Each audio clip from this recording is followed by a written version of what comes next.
Hey Retro Crew, we just got back from watching Beetlejuice Beetlejuice, and we're going to give you our spoiler-free thoughts on it. I'm Matt. I'm Brian, and we're the Retro Sons.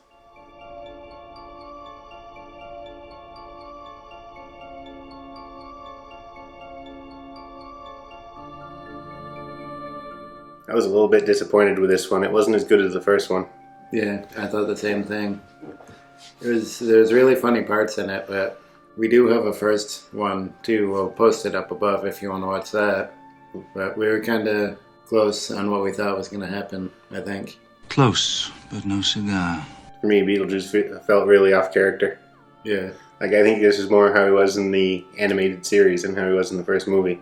I knew he wasn't going to be way toned down in this one. Yeah, I don't know. For me, something about him just felt off the whole time. Yeah. I don't know, it was weird. He just didn't seem like himself. Yeah, it kind of seemed like Michael Keaton wasn't in it as much as he wanted. I don't know. He didn't seem like he wanted to be there. Oh, yeah. I'm trying to say. Right. Lackluster. And it seemed like Beetlejuice was in the movie a little bit more, but it's hard to say. He still wasn't in it very much. I think it was 17 minutes as opposed to 14 or something. 14 and a half. Yeah. Something like that. Yeah, so it's still relatively Beetlejuiceless. Mm-hmm. This movie is longer too, so it's kind of evens out a little bit, I think. It had some good songs in it. Yeah, I can say that for it. That was one of the better parts. Mm-hmm. And there were, for me anyways, there were some things that were a little bit predictable. Yeah, the whole movie was really predictable, I thought. Yeah. So predictable. I probably, before we watched it, could have told you what was going to happen. Then why didn't you? For the most part, not entirely. There's a couple parts I didn't know were going to happen, but... And there was one thing, it seemed like they were building up a storyline and they just kind of abandoned it. Yeah, that was right in the beginning, too. Yeah. Then it just went away and never came back. Like I said, I don't know if it was just to give an introduction to the afterlife again, but... Might have been. It probably was. Yeah, I feel they could have just jumped to it and everyone would have been okay because they kind of know about it from the first one. Yeah. What if they don't?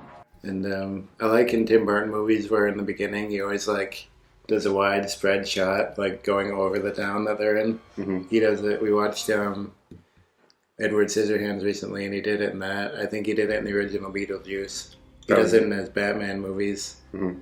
I like that. And he did it again when she was riding the bike through town. It seemed like just another excuse to do a big, wide establishing shot of the town. Yeah, he likes those. I like them too. Everybody does. You can tell they're a model though. Definitely in Edward Scissorhands in the first Beetlejuice.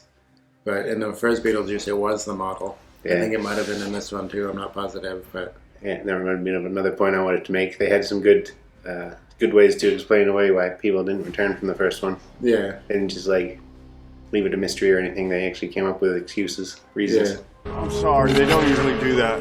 And we finally figured out why Beetlejuice died or how he died. I've always wondered. Yeah. They had a flashback to when he was alive, which I liked. That was one of the parts I did like. Yeah, it was a good part. It's not like I disliked the movie, it's just it didn't live up to the hype, I guess. I thought it was going to be better. Yeah, I thought so too, but where they had to tone down Beetlejuice, it probably couldn't have lived up to the... And we called that in our first review. Yeah, and that was one of the movies we grew up with too, so it was kind of... nostalgic for us. Right. Yeah, nostalgic. And I've said it before, but I'll say it again. When they wait that long to do a sequel to a movie, usually the sequel isn't that good. And it wasn't anything to do with the actors or anything. They all did a good job. They're good actors. Oh, they worked really hard. Kind of like a rush job, maybe, or they just wanted to... I don't know, it came out 30 plus years after the first one, 40 years almost, but I don't know. They could have taken some time to think things through and not toned them down. Yeah, I wish they didn't tone them down. They could have made it an R-rated movie instead of PG-13. So why didn't they? I mean, if you watch the first one, you're already used to it, know what to expect from them. I think if you're watching the first one and go to see the second one, you're not going to be but that rated offended. PG-13 movies get a lot more views than rated R movies, so they probably wanted the viewership. Yeah, I don't know why they do that to some movies, like Die Hard 4. They made PG-13. I know they released it on DVD as unrated version, but... Yeah, but still, I mean, John McClane is a gruff, swearing, doesn't really care kind of cop. Yeah, and to say his catchphrase, which he says in all the movies, you kind of need that R rating. Yeah. Because in that one, they wasted it early on, I think. Which is a really bad move on their part. Yeah, why would they? I don't know. Money.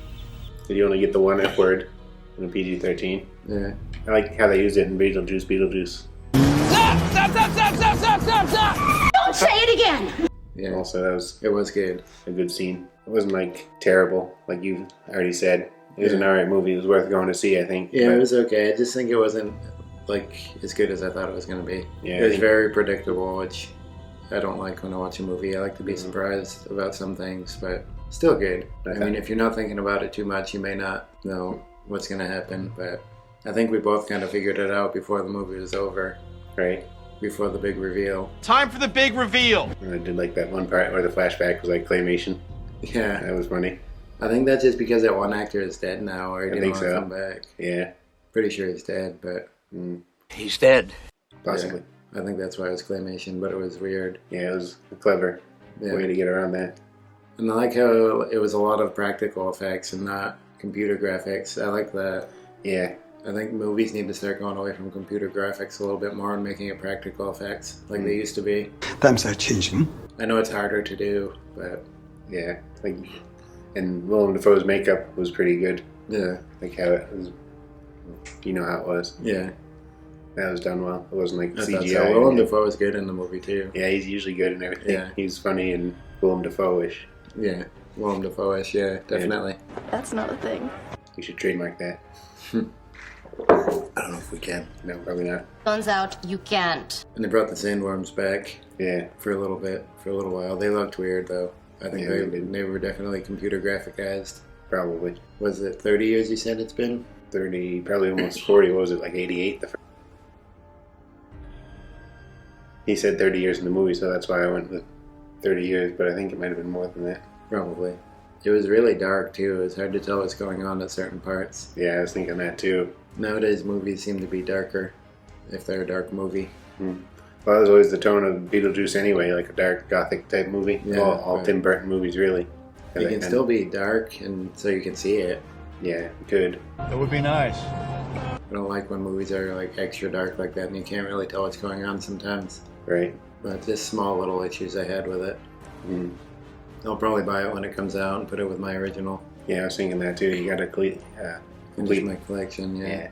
So it's hard to say too much in a spoiler-free review, but I think we got out all we want to. Mm-hmm. Let us know if you've seen it. Let us know if you like the first Beetlejuice. Like, comment, and subscribe. There'll be an orb over here.